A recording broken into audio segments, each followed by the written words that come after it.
მოგესალმებით მესტიიდან. დღეს არის 2026 წლის 9 ივნისი. როგორც მოგეხსენებათ, 2 დღის წინ, ანუ 7 ივნისს ჩვენს მეზობელ სომხეთის რესპუბლიკაში ჩატარდა საპარლამენტო არჩევნები. მაგრამ სანამ აღნიშნულ საკითხზე დეტალურად და ასევე სხვა საკითხებზე საუბარს დავიწყებდე, მოგიწოდებთ იმათ, ვისაც აქ ამ პლატფორმაზე, ამ აკაუნტზე ჩემი აქტიურობა საინტერესოდ და საზოგადოებისთვის სასარგებლოდ მიგაჩნიათ, რომ გამოიწეროთ, ანუ დააფოლოოთ ეს აკაუნტი, დასვათ მოწონებები, ანუ ლაიქები და გააზიაროთ იმ მიზნით, რომ პირადად თქვენ და ასევე უფრო მეტ ადამიანს მეტი წვდომა რო გქონდეთ ამ აკაუნტზე არსებულ მასალაზე. როგორც მოგეხსენებათ, 2 დღის წინ სომხეთში გამართული საპარლამენტო არჩევნების შედეგად გამარჯვება მოიპოვა სომხეთის დღევანდელმა მმართველმა პარტიამ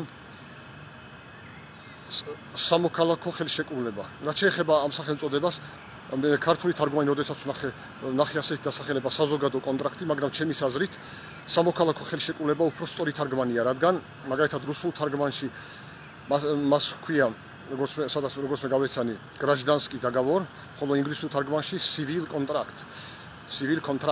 civil ინგლისურად ნიშნავს სამოქალაქოს, სამოქალაქო რო გადავთვალოთ უფრო სწორია, კონტრაქტ კიდე ნიშნავს ხელშეკრულებას.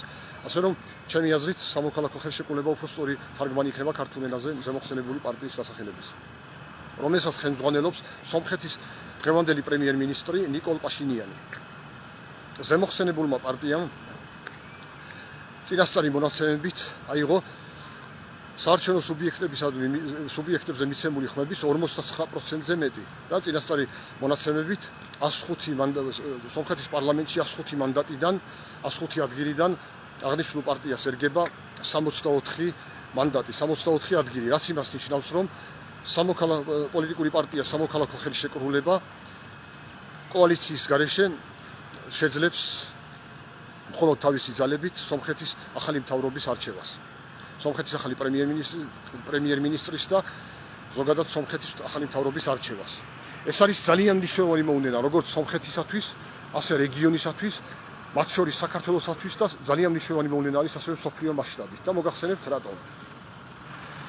აღნიშნულ საპარლამენტო არჩევნებში პოლიტიკური პარტია სამოქალაქო ხელშეკრულების მთავარი კონკურენტები იყვნენ პოლიტიკური პარტია ძლიერი სომხეთი, რომელსაც ხელმძღვანელობს ბიზნესმენი სამუელ მანუქიანი, რომელიც ექსპერტების მიერ შეფასებული არის. ექსპერტები ლაპარაკობენ, მას ახასიათებენ როგორც კრემლის მიერ, პუტინის მიერ მხარდაჭერილ პიროვნებას ამ არჩევნებზე. თვითონ სამუელ მანუქიანი არ მონაწილეობდა არჩევნებში, თვითონ შინაპატიმრობაში იმყოფება სომხეთში, მაგრამ ის ითვლება კრემლის მიერ მხარდაჭერილ პოლიტიკურ ძალად. გამოხსენებული პოლიტიკური პარტია ძლიერი სომხეთი. და ის ხასიათდება როგორც საკმაოდ მდიდარი პიროვნება. ასევე ნიკოლ პაშინიანისა და პოლიტიკური პარტია სამოქალაქო ხელშეკრულების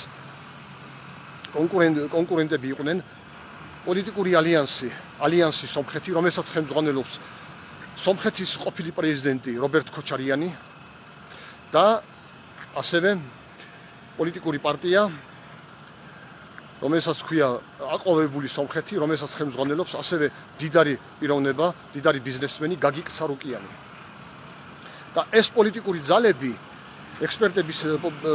პოლიტიკური ექსპერტების მიერ შეფასებული განხილული არიან როგორც კრემლის მიერ მხარდაჭერილი კანდიდატები. და კრემლის პირადად ვლადიმერ პუტინისა და კრემლის დიდი სურვილი იყო, რომ ამ არჩევნებში მომხდარიყო ის, რომ ნიკოლ პაშინიანი და პოლიტიკური პარტია სამოქალაქო ხელშეკრულება დამარცხებულიყო, დამარცხებულიყო როგორც მინიმუმ ის, რომ მას ერთპარტიულად ვერ მოეხერხებინა მთავრობის საკომპლექტება, ხოლო თუ ოპოზიციური ძალები უმრავლესობაში აღმოჩნდებოდნენ, ეს კიდევ უფრო სასურველი ზემოხსენებული ოპოზიციური ძალები თუ უმრავლესობაში აღმოჩნდებოდნენ, ეს კიდევ უფრო სერიოზული წარმატება იქნებოდა კრემლისათვის.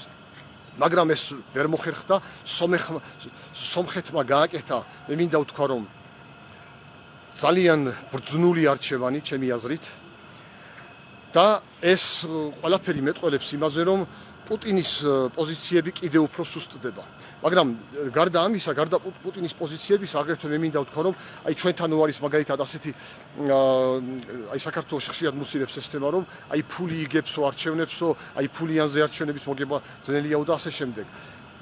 ორივე მათგანი, სამუელ მანუქიანიც და გაგიკ სარუკიანიც ითვლებიან ძალიან დიდარ ადამიანებად. მაგრამ მიუხედავად ამისა, ნიკოლ პაშინიანმა და პოლიტიკურმა პარტიამ სამოქალაქო ხელშეკრულება შეძლეს მათი დამარცხება. ახლა ვიღაცა იტყვის, რომ ის მართველი პარტია იყო და იმიტომო. ნიკოლ პაშინიანი 2018 წელს არ იყო მართველი პარტია, მაგრამ მაინც გაიმარჯვა საპარლამენტო არჩევნებში და სხვათა შორის გაგიკ სარუკიანი მაშინაც იყო.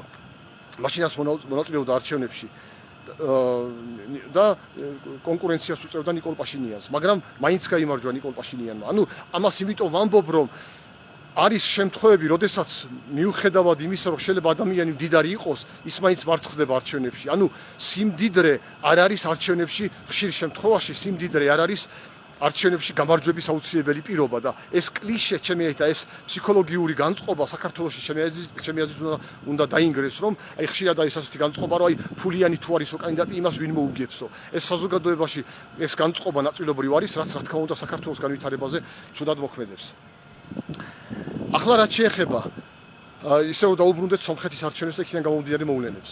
ეს მოვლენა არის სერიოზული, ახლა რატო ვანიჭებდი ამ ხელმისაწვდომას, გარდა იმისა, რომ ეს არის სერიოზული მოვლენა თვითონ სომხეთისათვის, რადგან სომხეთი 2018 წლიდან მას შემდეგ რაც ნიკოლ პაშინიანი და პოლიტიკური პარტია სამოქალაქო ხელშეკრულება მოვიდა სომხეთის სათავეში, სერიოზულად შეიცვალა. სერიოზულად არის გაუმჯობესებული დემოკრატიის ინდექსი სომხეთში. მაგალითად 2016 წელს 4 ქულაზე ნაკლები იყო ეკონომისტის სიაში დემოკრატიის ინდექსის მიხედვით სახელმწიფოთა სიაში.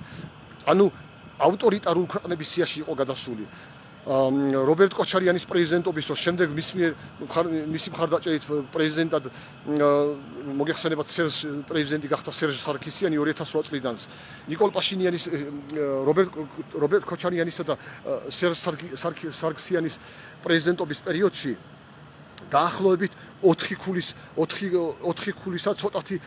ქულის ფარგლებში ცოტათი მაღლა მერყეოდა დემოკრატიის ინდექსი სომხეთში, ზემოხსენებულ სიაში.